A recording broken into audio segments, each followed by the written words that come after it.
What is the best way to memorize or remember what you study or read? First, a joke from the Indian Institute of Technology. A college senior told me a secret once. If you want to top in the IIT, study 2 days before exam. Because everyone else will study 1 day before the exam. Now to the real science. There are a few ways to approach this problem, and I would tell from my own experience as I had to go through a lot of exams in my life in IIT, and I was able to secure rank 1 in my class. Clearly, in addition to understanding the subject, memorization was a significant part of my learning process. Here is how I have seen topmost students at IITs doing this, and I admit, I am no different. 1. The number one thing about learning anything and everything is to fully understand it. To improve your understanding of any topic, no matter what that topic is to first understand it from the basics, and beat the understanding to death by all angles. To achieve this, always begin with a simpler book on the subject. Lots of people pick up the most complex books on the subject and they think that they would read it and understand it better than others.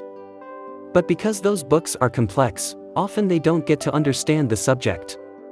2. The second thing one has to do is to be able to explain that subject to someone else.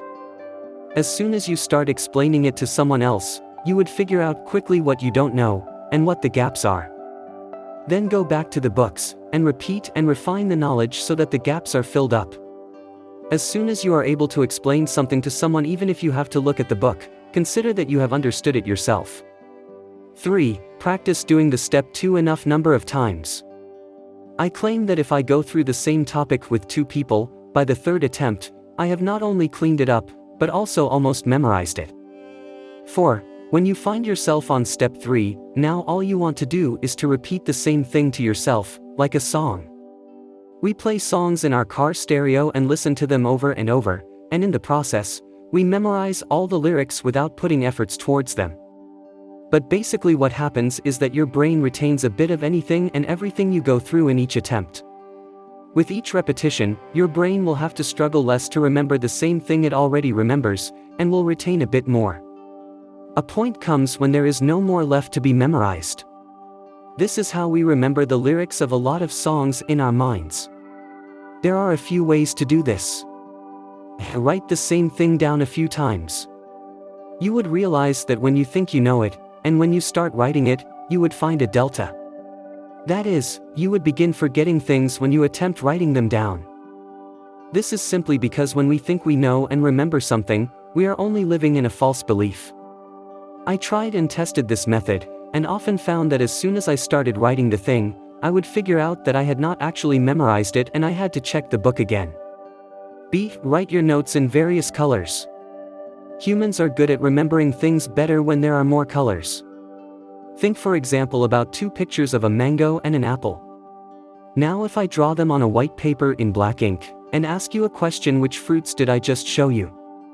If they are black and white pictures, you would remember less. If they are colored, you would remember better, because that is how you are used to see them. Same way, if you use multiple colors when you write notes, it would help you retain them better. C. Tell the theory or the subject to a friend. This is a great way to repeat the topic.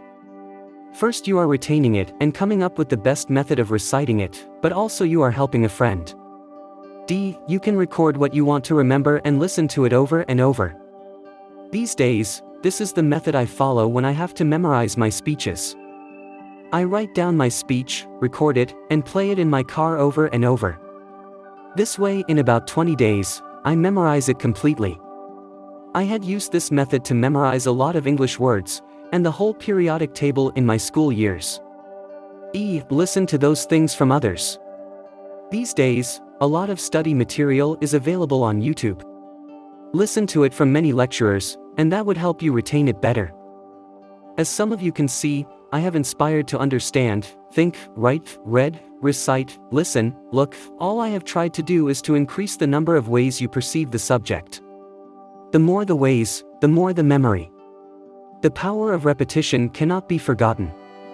To inspire with a story, a doctor was treating a patient who had lost the memory completely, so much so that the patient had forgotten a lot of things about himself and things at his home. The doctor gave him a toothbrush and paste applied to it. The patient demonstrated to the doctor how to brush the teeth. Why had he not forgotten how to brush? Just because he had repeated it so many times in his life, that he did not have to think about it. I wanted to take some time and elaborate on how well I try to study my subject material. Because I took time out to write such an elaborate answer, I have pretty much memorized it now, and I can give a 20 minutes presentation even in my sleep on what deep learning is, and what its applications are. Writing detailed answers and notes in your study material will let you memorize things for a lot longer. All the best memorizing your subject material. Stay blessed and stay inspired. Read, stop, revise, read, stop, revise. This is highly effective. Folks usually make the mistake of studying new topics for long hours and forgetting the initial pages/concepts. The other usual problem is that they are unable to concentrate. With the below schedule, you'll understand that consistency is the key. Studying daily for few hours is much more effective than studying one day for long hours. Hence, please do try to follow the below schedule. It is a tried and tested method. 1. Whenever you start studying a new subject, read it for only 30 to 45 minutes. 2. Read it slowly. Connect it with the practical examples. 3. If you get any doubt with any word, immediately clear it by searching it on Google/YouTube. 4. Initially it might look tough, but with time you will enjoy the process. You will grasp it faster. 5. Try to understand why and how it is happening. 6. Then stop reading the new part. 7. Revise the old part again for next 10 to 15 minutes. 8. Repeat. This technique helped me to score in top rank in GATE 2022. I think I have early onset Alzheimer's. I'm not even kidding. That would be a horrible thing to kid about. For one thing, my grandmother had some form of dementia. So perhaps it's in the family. Also, I did a genetic test with the company 23andMe. I had to ship my urine to New Jersey so it could be mailed from there. Apparently there is a law in New York, no genetic testing. New York doesn't want people to know what genetic tendencies we have. We might not be able to handle it. They're right. I can't handle it. Because ever since I got the results back, that I have 2x the tendency to have early onset Alzheimer's, I've been convinced my memory will abandon me, taking my personality and sense of I-ness with it, and leave me an empty food body. I wrote to the CEO of 23andMe and I said, I have that gene that makes me a candidate for early onset Alzheimer's. She wrote back that she had it also and there was even a support group for it. I wrote and said, I should make a cookbook for people with this gene since it seems like there are some diet things you can do to postpone Alzheimer's. She wrote back, it would be a bestseller because nobody will remember if they already bought it. Good point. This is real-life marketing in action. I asked Stephen Dubner, author of Freakonomics, how much he remembers when he reads a non-fiction book. He surprised me with his answer. 1, maybe 2% at most, he said. Phew. That's about what I remember. I admit, sometimes I don't remember people today that I met yesterday. But that's okay. I put that in the category of, I focus first 1 remembering the things I need to.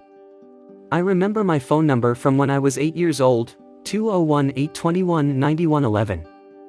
I remember my best friend's number, 201-297-6557. But I can't remember my daughter's phone number. But the worst is when I can't remember the things that I work hard for, the things that I prepare for, study, try to learn and remember to improve myself. When I prepare for an interview or a podcast, I might read up to 10 books written by my guest in order to prepare. I'll watch interviews, read articles, maybe even track down and read their PhD thesis if they have one. I remember a lot of things. I come up with questions. I prepare for weeks in advance. The second the podcast is over, it's like I forgot to hit save on this huge file. This person, this hero of mine, that I so much wanted to learn from, that I asked hundreds of questions on everything I ever wanted to ask. Gone. I can't even find it in the trash folder in my head. So here's what I try to do to remember things and to learn from them and to even share them and benefit from them. 3-step guide to remembering. 1. I write down in a list 10 to 20 things I learned from that person or event.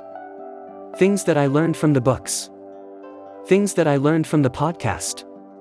Things that I learned even from the way he or she behaved. Before the podcast with Seth Godin, for instance, he offered to get me a water. What a generous thing when he was there as my guest. I remember this more than I remember most of the things we discussed. Other guests, I don't even remember at all. I wrote to my producer once, we should have on X because he just had a new book come out and it looks interesting. She wrote back, you read the book and he was your guest just last week. But if I write down 10 things I learned, then I'm golden. Then I remember. 2. Share. I write down the 10 things I remembered. Then I write it up into an article and I share it. When you teach something, I find for myself, it greatly increases the chance that I will remember. Because what happens when you teach is you are not only sharing facts, but you are also sharing stories.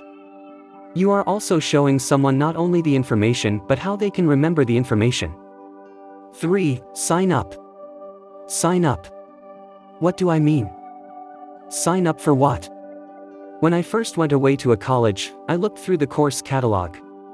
Out of 1,000 potential courses, I only signed up for the courses that most excited me. Even then it was difficult to remember everything. But I found within those courses, the 10 to 20% that excited me even more. Those are the things that to this day I still remember. Every day sign up for the life you want to remember. For the people you want to remember. For the experiences you want to remember. We're a collection of experiences, a jigsaw puzzle of fantastic events that when pieced together, we can see the beauty of our lives. Owning things, money, meaningless certificates and achievements, don't even make it into the puzzle.